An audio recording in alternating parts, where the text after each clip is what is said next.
Sejumlah peralatan pemantau Gunung Kelut milik Badan Geologi di Kabupaten Blitar raib.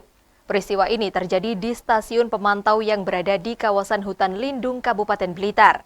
Akibatnya, pemantauan aktivitas gunung api sempat terganggu dan negara mengalami kerugian hingga 650 juta rupiah.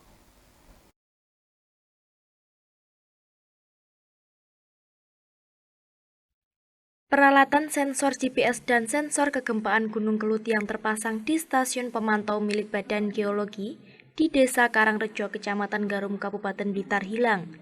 Stasiun ini berada di kawasan hutan lindung perhutani.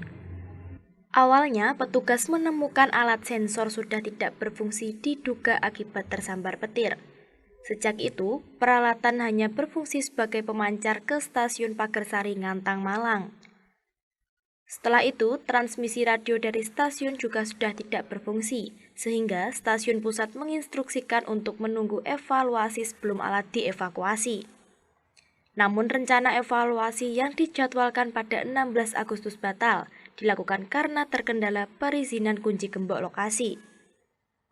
Hingga 8 September, petugas baru bisa masuk dan mendapati pintu rumah alat sudah dalam kondisi terbuka. Sejumlah peralatan penting raib, peralatan yang hilang diantaranya 1 unit logger GNSS Leica GR30, 6 aki Panasonic, 1 switch hub Moxa, 1 sensor kegempaan, 1 panel solar, hingga sejumlah kabel. Menurut laporan, setelah dikalkulasi total kerugian ditaksir mencapai 650 juta rupiah dan bukan 1,5 miliar rupiah.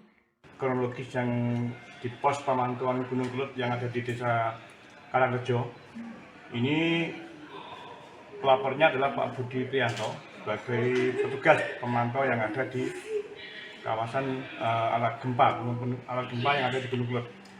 Ini kejadiannya diketahui pada tanggal 8, otomatis hari Selasa, sekira pukul 11 atau 12.00 WIB, di mana pada saat melakukan pengecekan pintu yang ada di pos sudah terbuka. Kemudian dicek ke dalam, ada beberapa alat pemantauan gempa yang di Gunung Kelut itu hilang atau dicuri orang. Dengan hilangnya peralatan tersebut, pemantauan aktivitas kegempaan dan gunung api di Gunung Kelut sementara terganggu. Pihak kepolisian menghimbau masyarakat untuk tidak merusak atau mengambil peralatan pemantau karena sangat penting bagi keselamatan publik. Dari Blitar, Tiar Effendi melaporkan.